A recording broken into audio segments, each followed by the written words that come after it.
All right, Bruchim Abayim to the first in the series of shiurim on the Yud Gimel Ikkarim of the Rambam. They're called the 13 Principles of Faith, and they appear in the Rambam's introduction to his commentary on the Mishnah in the last chapter on Sanhedrin, which is usually referred to as Perek Chelek. There, the Rambam has a Hakdama in which he brings out several things which we're not going to discuss at least immediately. But he launches into the Yud Gimel Ikkarim. I'm like, Yud is something that we don't have to give an introduction to. Everybody is all familiar with the 13 principles. No one really understands what they really say, but everybody knows it's something called the 13 principles, and everybody shows that all these people are violating them and being called heretics. But actually, if we look carefully at what they say, we might discover some very interesting things that the Rambam has to tell us. I'm going to be using as the translation to Lashon HaKodesh of Rabbi Shilat, who has translated several Hakdamas of the Rambam, and we're going to be using the translation of Shilat. It appears in the Shilat edition on Daf Kuf Mem Aleph. And this is a translation direct from the Arabic. He's looked at all the different manuscripts of the Kisvei Yad. And since the Rambam actually annotated and made additions to the Yud Gimel Ikkarim throughout his life, so the addition we have includes, in Rabbi Shilat's edition, includes all of those additions which the Rambam, in fact, actually made until the very end of his life, which will be important in some of them. Okay, now, first of all, just as a general, from a general thing, I'm not going to go into what were the Ikkarim, what did Rambam mean by the Ikkarim. Well, we'll speak about that at the very end of the shiur, because once we speak about that, there might not be an end, and we might never get to the Ikkarim. So we want to be sure we first learn the Ikkarim, and after that we'll go into the historical dimension of the Ikkarim. Why was the Rambam appears to be the first person, at least, until a manuscript was found that Rav Soloveitchik going a number of years ago, appears to generally has been the first person to actually to write and to lay down 13 principles, theological principles, which, according to his opinion, constituted the fundamental faith of the Jewish religion. Okay, now, the first three Yesodos, three principles, the translation of Lashon HaKodesh is called the Yesodos, as we'll see, are actually principles which the Rambam improves. In other words, the first Yesod, which is the existence of a Kadosh Baruch Hu, the second Yesod, which is Yehuda, his oneness, whatever that means, his incorporeality, and the third Yesod, which is the rejection of any anthropomorphic description.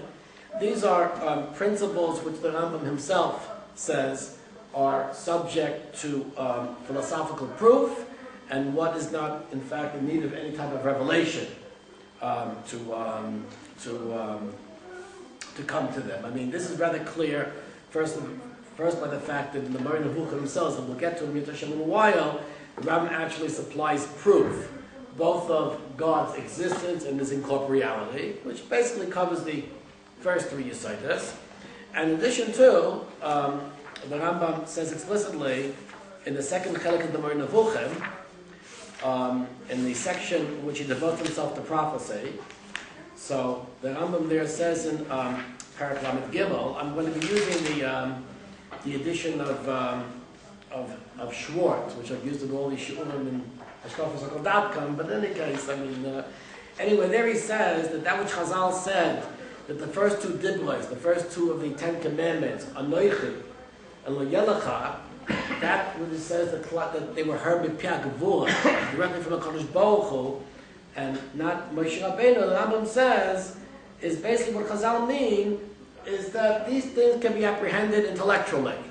And one is not in need of only nevuah, only prophecy, in order to come to these commandments. That the Rambam says explicitly. This is once again, chapter 33 in the second section of the Moreh Nevuchiim. So, in other words, even though one perhaps Rambam doesn't rule out prophecy, but nonetheless, the Rambam certainly understood that the first three Ikkarim are actually three fundamentals which a person can come as a result of philosophical analysis and philosophical reflection.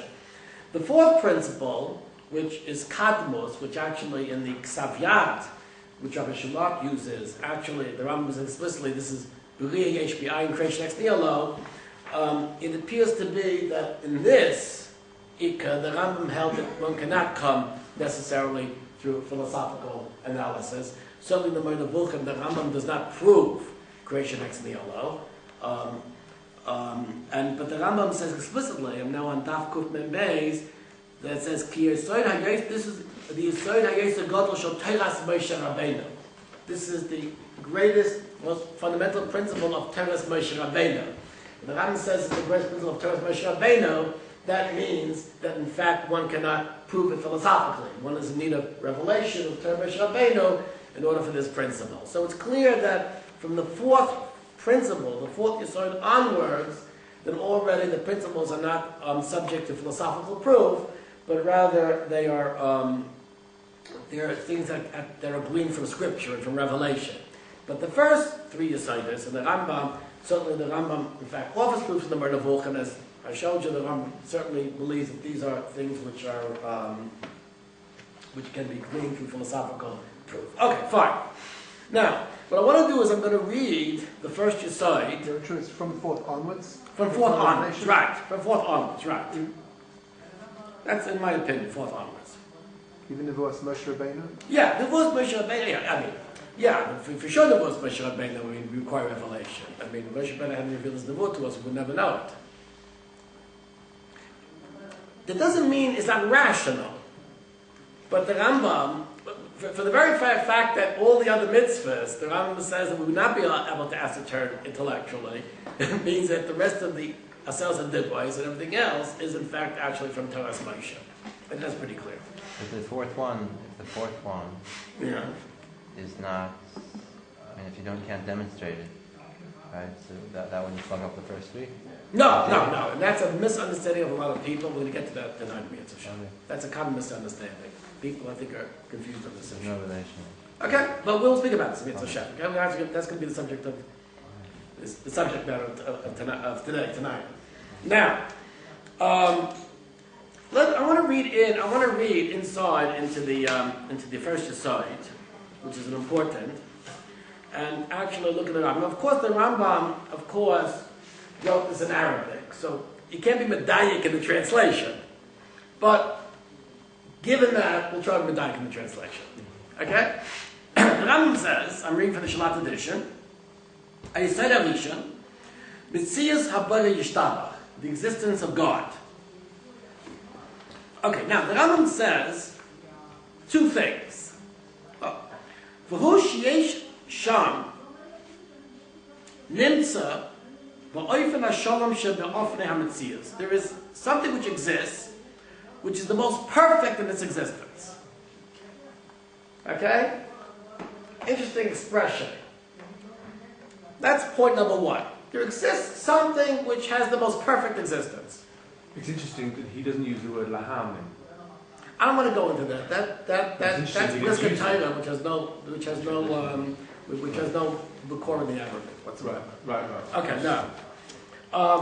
But actually, doesn't say. Okay, now, but he doesn't say laham in all adas. And the Mishnah Torah says adas. But laham, I think, is a poor translation of the Arabic. I believe I saw in Reb Chaim Heller's Sefer Mitzvahs that it also means adas too. So there's a whole piece of red herring. There's a lot of Torah. I know. Chaim has a lot of Torah on it, but anyway, whatever it is. In any case, what? I think Kapach as well uses the term ladas. No. I mean, in the Sefer Mitzvahs. No, I'm telling you, this lahamnin is, I don't know where it comes from. I mean, there's wonderful Torah from it, but I think from what Reb Chaim Heller writes in the Arabic, it seems that there's no basis for saying lahamnin. Okay, but in any case, but he doesn't say lahamnin ladas. But it's pretty clear that the Rambam understood there was a proof. So number one, okay? So number one, the Rambam says it's the most perfect of all existences. That's very important. The existence of a Kadosh Baruch Hu is the most perfect, or the most shalem, however we translate shalem, of anything which exists. That's a very important point, which we're going to get to in Yitz Hashem when we see Kant's critique on the Rambam's cosmological proof. That's number one. And number two, says the Rambam, who ilas b'tzius hamnimtzois kulam. The Rambam, Kodesh Baruch Hu, is the reason for everything else which exists. Uvod kiyom mitziusa, and it's the reason that things which exist continue to exist. Umenu nimshach hakiyom. In other words, so therefore, we have over here two concepts. First of all, the Kodesh Baruch Hu, God's existence is the most perfect of all existences, right? And in addition to that, Kodesh Baruch Hu is that who determines the existence of everything else. Okay, so we have perfection and we have determinism. And also the Rambam says, "V'ilu halen b'datinu istalkus b'tziyusa." If we could imagine God's non-existence, nothing else would exist. And nothing else would remain to exist. And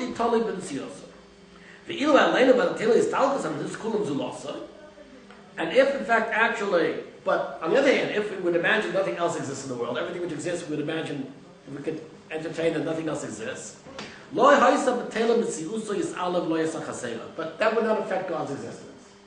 In other words, what were we to imagine that God didn't exist, then in fact nothing else would exist. But what were we to imagine that nothing else exists in the world, God would still exist. Yeah. Okay, I think that's pretty clear. That's the Rambam saying is that God's existence is not contingent. It's necessary. In other words, all existence, he used proper philosophical terminology, all existence, all things that exist are contingent. God's existence is necessary. Now, when we mean things other than a Kodesh Baruch Hu, other than God which exists, what do we mean? So, it includes the intellects, HaMalachim, even the angels, Garmel Galgalim, the spheres, Mashtakteim, everything below them.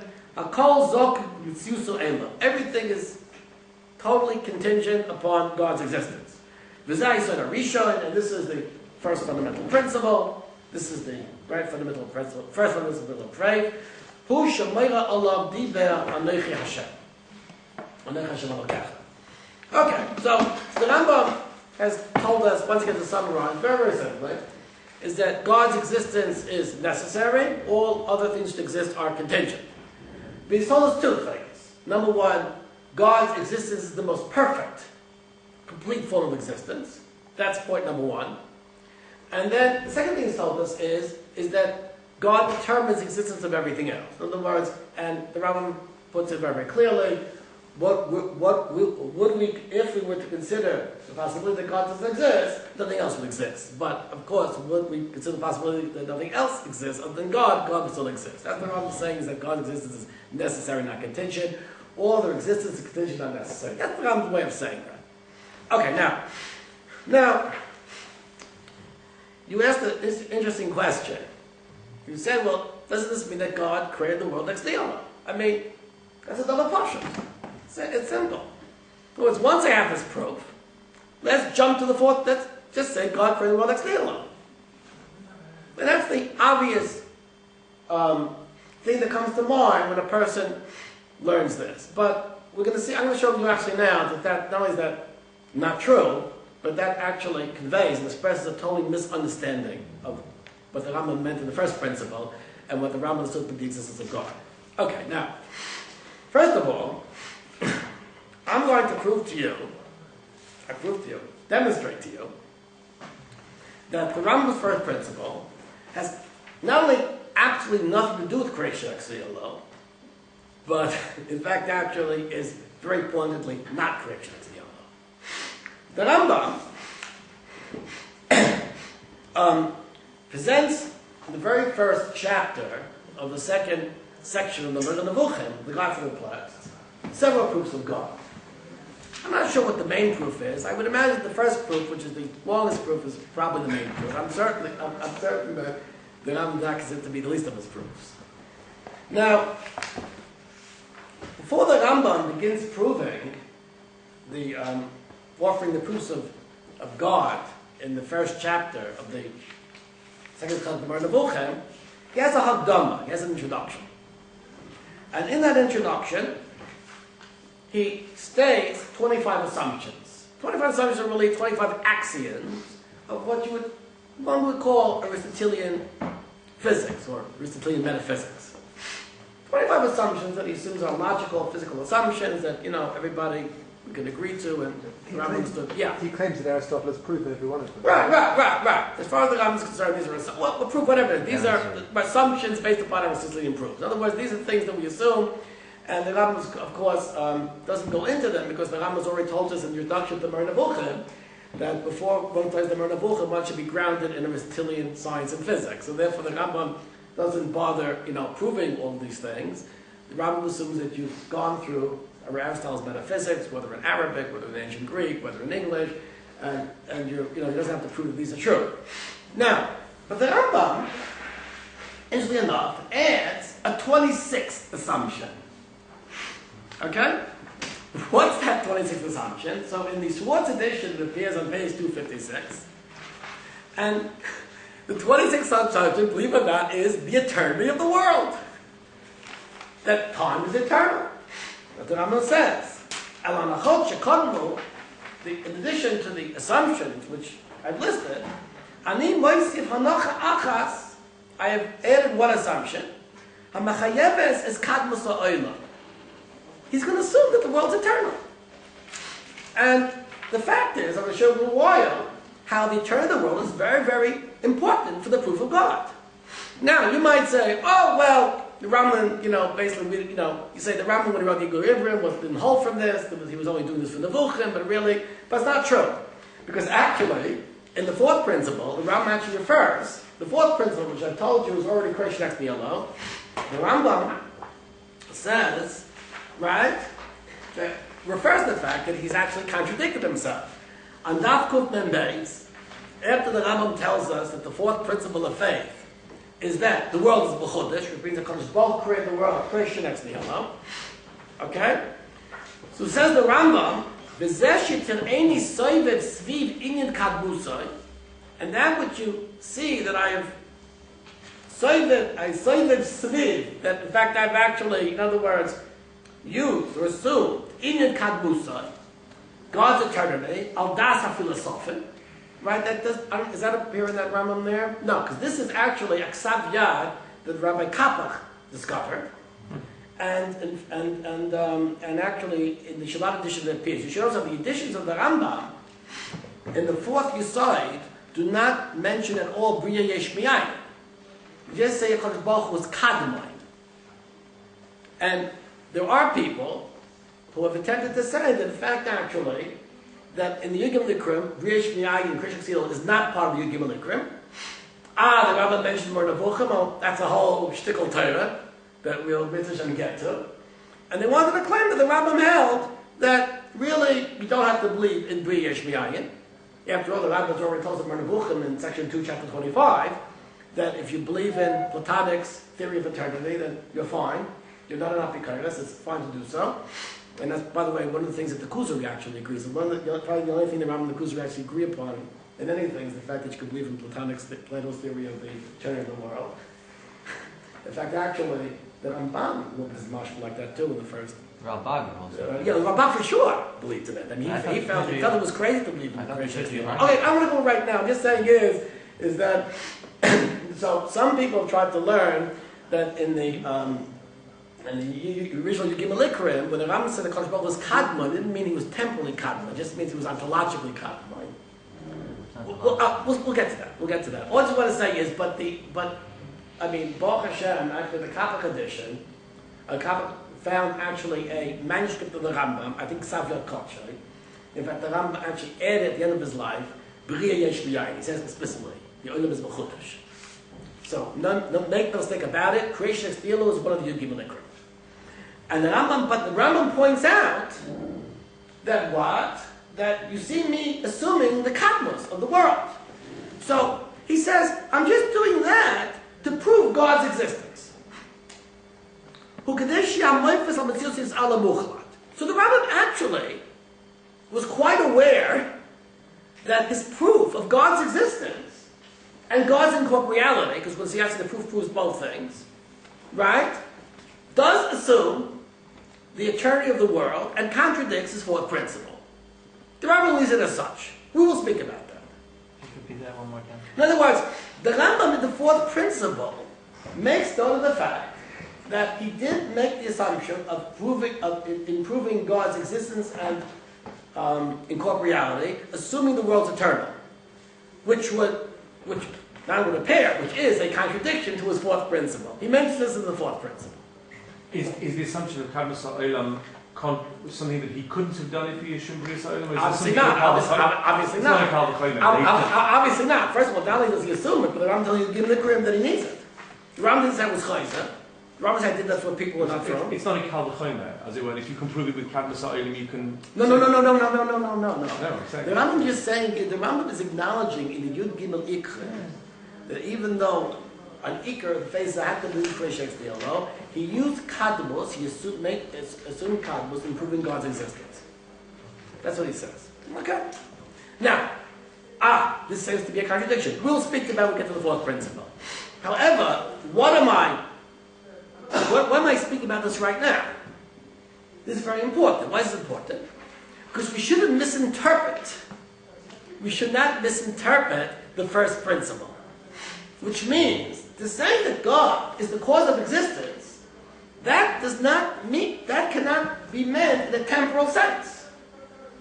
In other words, we think of causality as being temporal. In other words, A, which occurs in time t1, causes B, which occurs at some time after t1. That's called causality, it's temporal causality. Clearly, the Rambam's understanding that Kadosh Baruch Hu created the world, and created the world means he causes the world existence, has nothing to do with time. Has absolutely nothing to do with time. So, in other words, we can think, well, what is this causality? It's not a temporal concept of causality.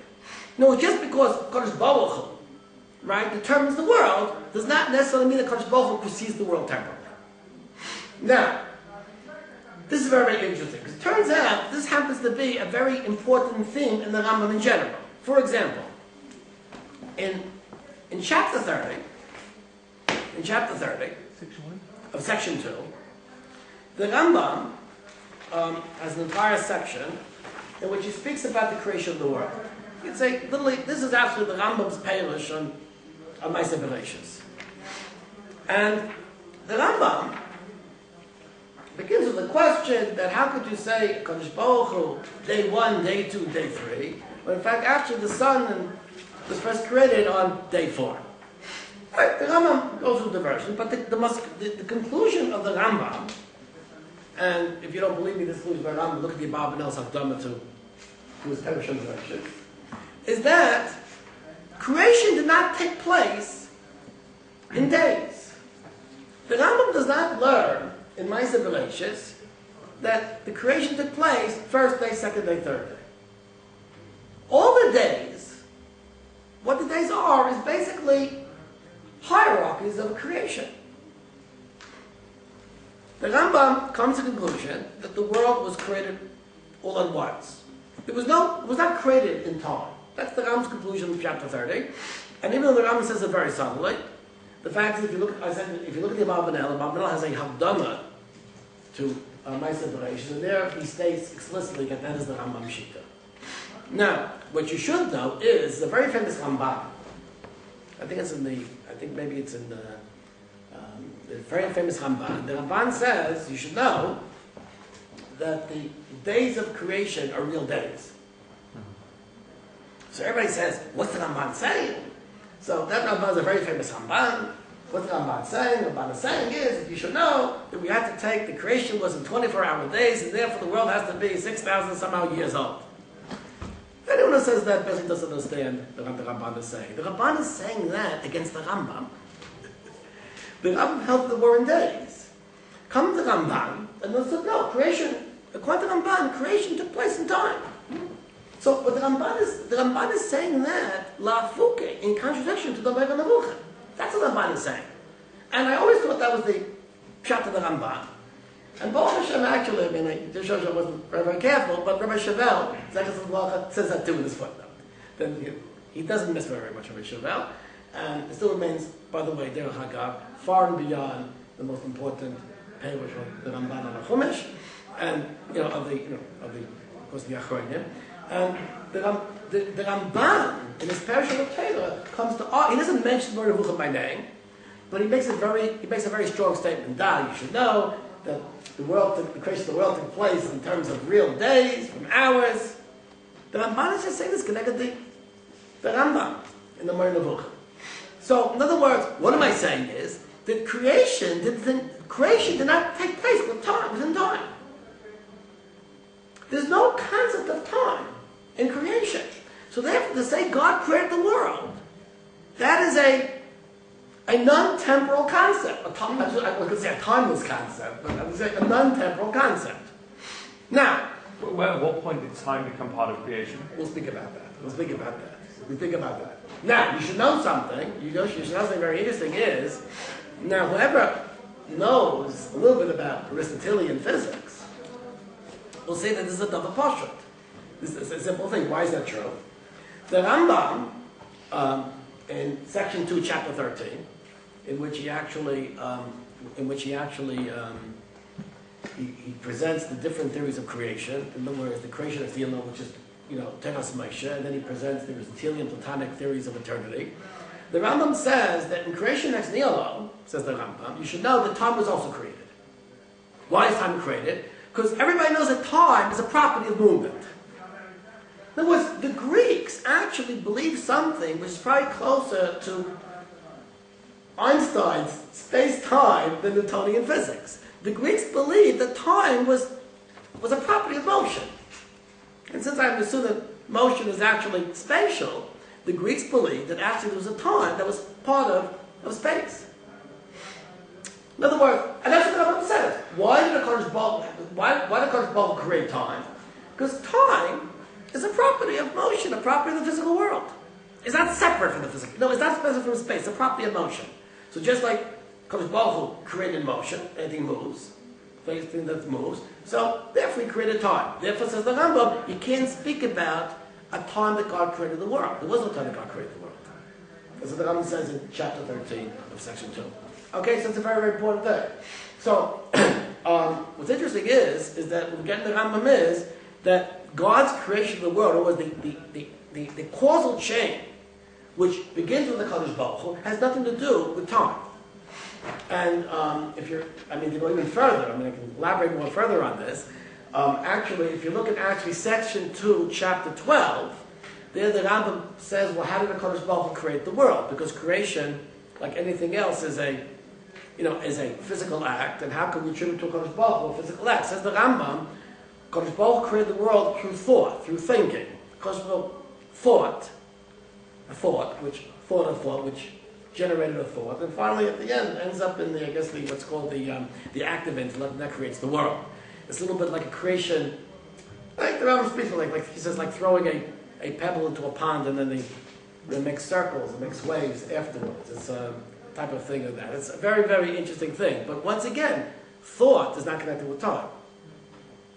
So what I really want to say is that what it comes from this is that to really understand the Rambam's concept that God created the world, meaning that God is the reason, the causal determinant of everything that exists, is not a concept in time. Now, that's very, very hard for us to understand. Why is it hard for us to understand? Because we're used to thinking of things in time, especially after Newton. But, however, if a person thinks of, there are many things which we can say cause things, and they're not dependent upon time. But what do you think about that for a little while? But anyway, like this. Now, where does the Rambam why does the Rambam need the eternity of time to prove the existence of God? Now, he does this in the proof, and it's very interesting the way he uses it in the proof.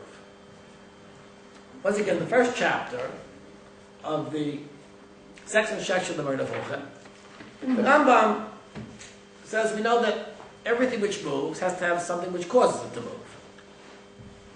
And the Rambam says, so if we take, let's say, the last of the great spheres, which movement causes everything in the world, what caused that to move? The Rambam goes through, separate, through all different possibilities. There are 4 possibilities. The one possibility is another physical sphere that causes it to move. If that's true, then it just begs the question, okay, so what caused that to move? Now, one of the possibilities is that maybe this original causal factor that causes things to move has energy within it, right? It has a koach, which is contained within its body. So, and maybe that gives it energy to cause things to move. You mean the world moves itself? Well, yeah, the first mover of the world contains energy. So the Rambam says that can't be. Why? Because since every physical body is physically limited, and therefore the amount of energy in every body must be bounded, but we know the world's eternal.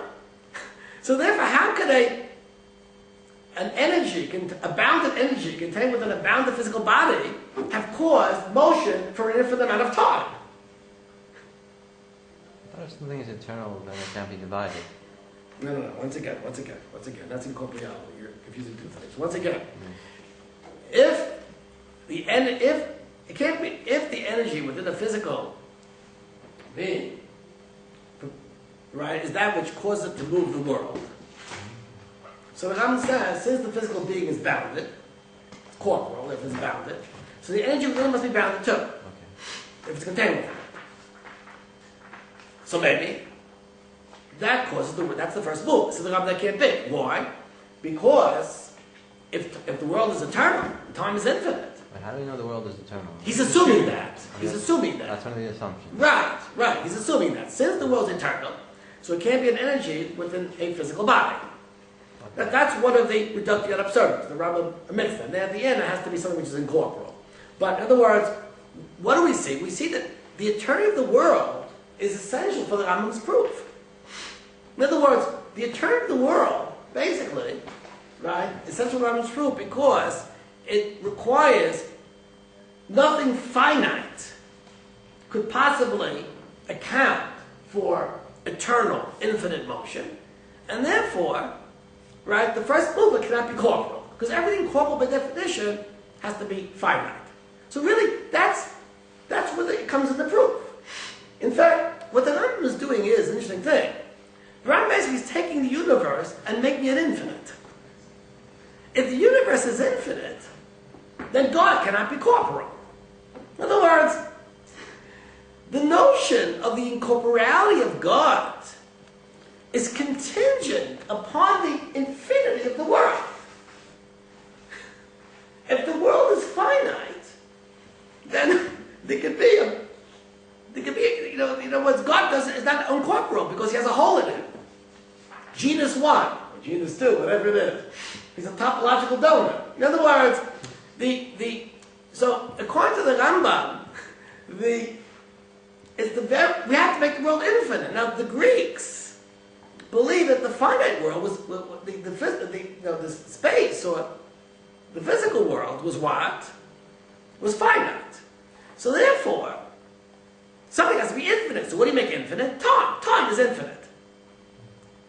In other words, we think, astronomers today believe that the world is infinite.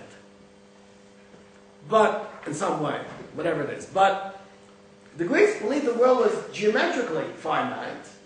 So, the Rambam was faced with the problem. If the world is geometrically finite, so I can't have a creator who's incorporeal. Why not? If the world is finite, why does that preclude the possibility of an infinite? Because who's going to be, when you step outside the world, where do you get to? You step off the world, where do you get to? It must be the creator, if it's not the world. Either it's the world or the creator. Right, so why can't you step off a finite world and get into the creator? But then that means the creator has a hole in him. In other words, you're assuming a shape to the creator. The creator curls himself around this finite manifold, whatever it is. Why can't the creator be a non-physical cause of a physical world? But once again, when you step outside the world, what do you have? I still don't understand why it has to be a physical dimension. Because, once again, if in other words, if the creator represents the limit of a finite object, that gives shape to the creator. Creator has a hole in him. Why must it be the limit? What? Why must it be the limit of the physical world? Well, I assume, because if that's true, then make that part of the world. In other words, you either have the creator, you have the world of the creator. You don't have something in between. Something in between is the creator of the world.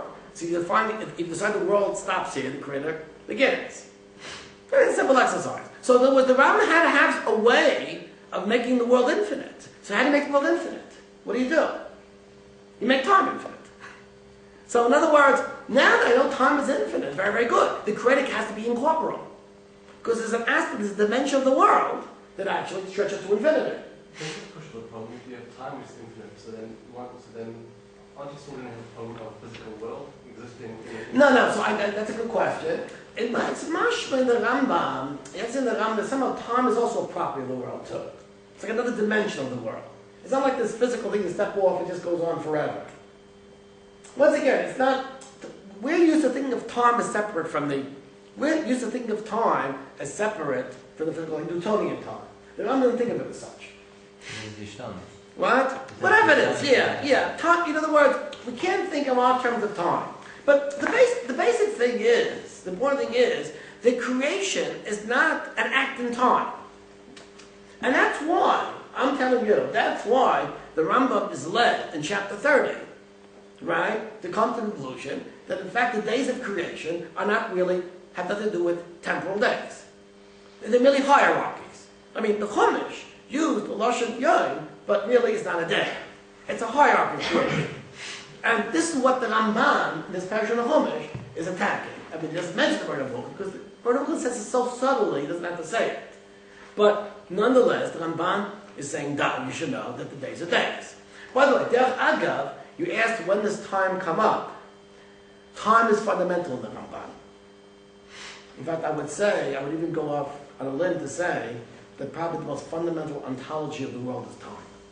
In the Rambam. In the Rambam, right, in the Rambam.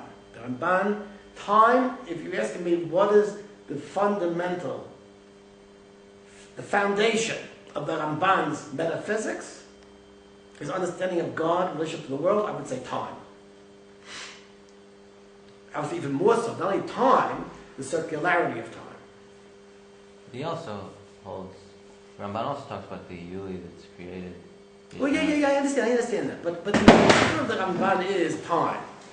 In fact, it's time. Yeah, we'll speak about it. I'm not going to write down the Rambam. I know the Yuli, this is Bria Shiurim too. But you have to, this is something, a tangent. All I'm saying is that when the Rambam says the world was created in days, in time, the Rambam is, I mean, I'm sure people have the Rambam too, but the Rambam is the most noted Rishon to make creation in time a very, very fundamental principle. But this is absent from the Moreh Nevuchiim. So when we talk about the eternity of the world, yes, what does that mean? That means that there's always been matter? We'll speak about that. And why does there have to be, just back on to this point, why does there have to be a first cause at all if the world is eternal? Oh, no, the Rambam proves it as a first cause. The Rambam proves it as a first cause, but it's not a first cause in time. I'm asking, why does there need to be? We're going to talk about that. No, yeah, right. Now, so what is the first cause in what? In what? If it's not in time. Well, first of all, there is a concept of determinism with time. For example, right? Logically, something determines something else logically. That's not a concept in time. For example, if A equals B and B equals C, then A equals C. But it's not a concept in time. I mean, I can take the two statements and I could, say them at different times and it's still true. In other words, we know that, for example, logical relationships are not necessarily relationships to time or mathematical proof.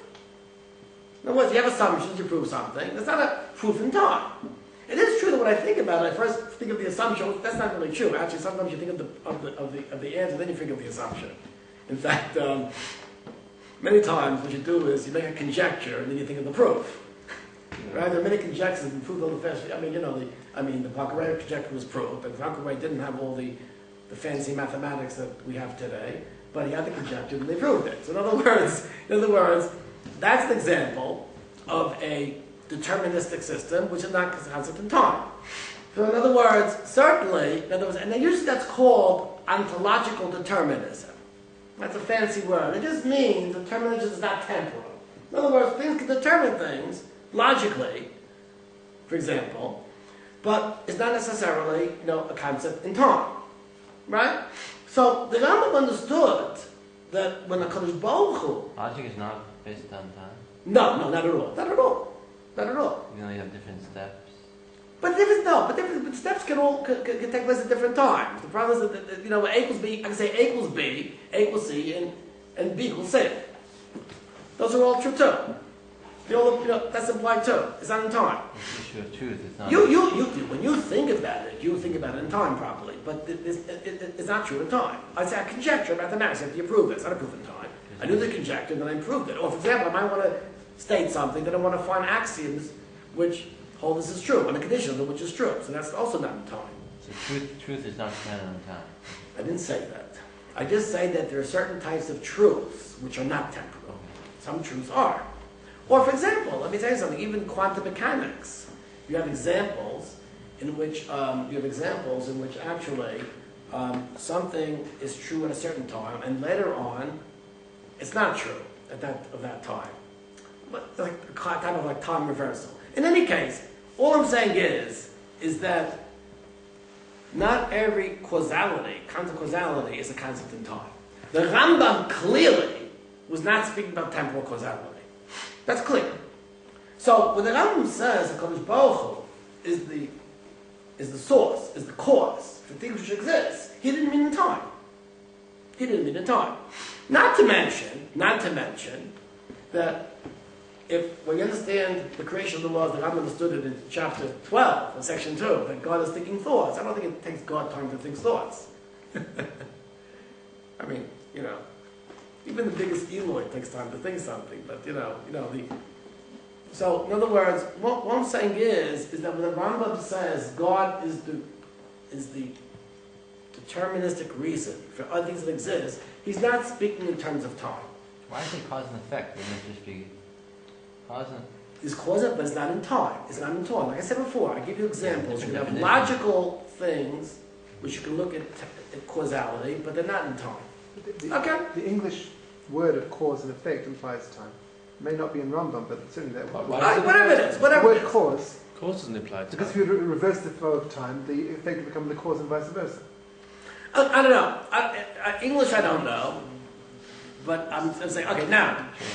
So, in other words, what do I want to get? I want to get the defining principle is that the first principle, right? The first principle does not imply creation ex nihilo.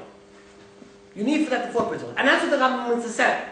Creation ex nihilo, fourth principle, is Teiras Moshe Rabbeinu. For creation ex nihilo, I need the Torah to reveal that to me. Creation ex nihilo is probably a concept in creation ex nihilo from time, even though I'm going to argue that's not true. But in other words, when we say creation, at least if we think of it simply, creation ex nihilo is being creation in time. That is a gilui of the Torah, translation of the Torah, Torah's Moshe Rabbeinu. The Rambam here, right, is not proving creation ex nihilo. The Rambam is proving that God is the logical cause, right, the ontological cause of the world, but not in time. So how is it that the revelation of creation ex nihilo doesn't prevent the use of Kadmos HaOlam as a philosophical proof? We will speak about that. There is many miles to go before we sleep. That's actually, not only is that one of the central problems in Yud Gimel Ikkarim, that might be the most central problem in the entire Moreh Nevuchiim. Because, much ink has been spilled on this. And we're going to get to that. The fourth principle is a gigantic principle, and it's very complicated. And in fact, actually, there are different versions, different gilsois of the Rambam.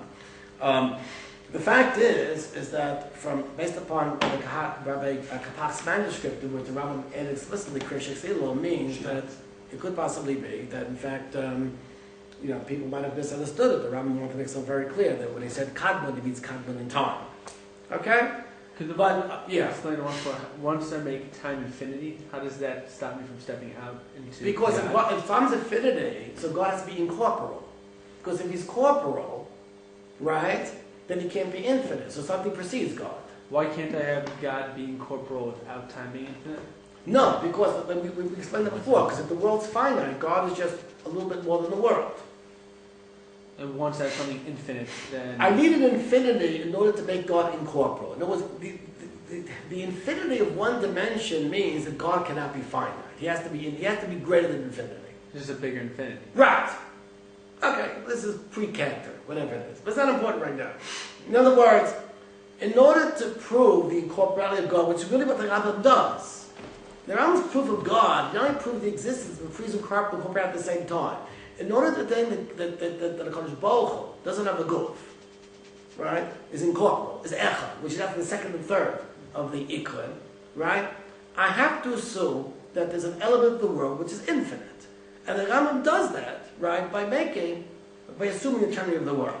Why doesn't the creation of an infinite thing make a bigger whole than the creation of a finite thing? You're saying you can't create a finite thing because that means there's a hole in the big picture. No. If you're creating an infinite thing... No, you have it wrong. Black hole. The world is a hole within him. God just surrounds the hole. Right. So why does that require the world to be infinite? But if I stretch the world out into infinity, right? Right. So there's no... So what's left of God now? He's beyond infinity. He's incorporeal. If something's beyond infinity, it's incorporeal. In other words, I have this table here. So this table is everything that exists, so God just basically is the big blob that covers around the table. So what you're saying is that the supposition of a corporate world does not prevent the possibility of a corporate God. Right. It doesn't prove an incorporate God, but it allows the possibility of Right. Whereas the existence of an infinite world requires an incorporate Right. I would not say it's stronger, but if you get that, it's good enough. I claim it, no. I claim why? Because if it's a corporate and a bounded world, so what's outside the world has to is not the world, has to be God. So therefore, God has it looks like it's a donut. The genus topological one of God. That's what I'm saying. In other words, the world has to be infinite to assure God's incorporality. There's no way of getting around it. By the way, Derech Agav, you should know something. If you read chapter 13 of the Moreh Nevuchiim, one of the arguments against creation ex nihilo is because creation ex nihilo means that there was a change. God decided to create the world. It's a change in God. That's a little bit of a kivyochel, a pagam in monotheism. Yeah. Doesn't space also have to be infinite for the... No, we spoke about that. It's a different... I'm saying just you say one aspect infinite, but... Yeah, that's good enough. But actually, it's called space-time. Let's look at it as space-time. Oh, it's not just temporality. Well, yeah, it is. The world's eternal for sure in time. Anyway, I think we're running out of time. Speaking about time. I might become incorporeal after this. Now. We have 10 minutes to go? Okay, fine. Now, I want to now introduce, now that we have this, I want to now introduce actually the next topic, which I was also supposed to speak about today, but I think we might have to leave it for next time. Now, this is the famous proof of God. Okay? And people read it, God exists. But most people today, at least, I say the most intelligent people, but most people today, and many intelligent people today, not everybody's intelligent, right, are of the opinion that this proof, which is usually called the cosmological proof, the Rambam was not the only person to have offered a type of proof of this, was toppled in the 18th century by a philosopher whose name was Immanuel Kant. Now, Kant, in several writings, especially in his Critique of Pure Reason, devotes an entire section to toppling proofs of God. The most famous proofs of God, actually topples a lot of proofs of God. The most famous proofs of God he topples are what's called the ontological proof of God, which is actually... This proof is the cosmological? This is called the cosmological proof of God. And the cosmological proof of God. And what Kant is credited with having toppled, having been mafrech, all cosmological proofs of God, and that would probably include the Rambam's proof of God too. Okay? Now, whether Kant actually achieved it or not, there is debate. In other words, for many years people thought that it was a very simple thing, he undid the proof of God, but some of the literature seems to suggest that it's not as simple as it sounds. I'm not going to go into the pros and cons, what he did, what he didn't. That doesn't interest me. This is not lecture in philosophy, and Judaism is not philosophy. But after having said that, I think that Kant's critique of the cosmological proofs, and including the Rambam, will offer us very, very important insight in what the Rambam is doing. Because, most people do not read the Moreh Nevuchiim and that believe in God. And those who believe in God usually don't do it because they read the Moreh Nevuchiim. But a common attitude of most people is that don't tell me that the Rambam proved that God exists. We all know that Kant came along and basically undid the proof. So, what I want to do is, I want to actually go into Kant's critique of the cosmological proof, and more so how it relates to the Rambam, which is very important, because I think it will give us a tremendous amount of insight how the Rambam thought. Right? Already today, we've dispelled a common misconception. The Rambam is speaking about causality and time. So that's out the window. But now I'm going to actually let you know that actually the Rambam was thinking completely different than we think today. Completely different than we think today. Because I think confusion sets in when people think the Rambam is thinking the way they're thinking, and they try to put their concepts into the Rambam, and they come up with very, very silly things. I would say probably heresy. To give you an example, a fine example I use is that the Rambam's concept of creation ex nihilo is that God created time. When he created the world, he created time too. So people say, well, the world was created X number of years ago. That's partial, right? If you don't believe that, you're not Ikkarim, you're a heretic. But according to Rambam, you're not Ikkarim. Why? Because if you believe that the world was created X years ago, that means that X plus epsilon years ago, right? There was only God, there wasn't a world. That means that X plus epsilon years ago, there was time, a time when only God exists. But how could that possibly be? There can't be time before the creation of the world. Therefore, you are not Ikkarim because you don't believe in creation ex nihilo. You're over on the fourth Ikkarim, you give the Ikkarim. The Rambam doesn't tell us you give the Ikkarim how many years the world is. The Rambam does say that if you don't believe in creation ex nihilo, you're not Ikkarim. So people who claim the world is X number of years old, in my opinion, I'm saying it publicly, are apikosim according to the Rambam. They have no chilek in the Papa. So what I'm saying is that what does this come from? It comes from a total confusion and misunderstanding of what the Rambam understood by creation ex nihilo and creation in general. So Baruch Hashem, we're trying to bekal of people, the people should come to the true das, right, the true religion. You mean min, not apikoros.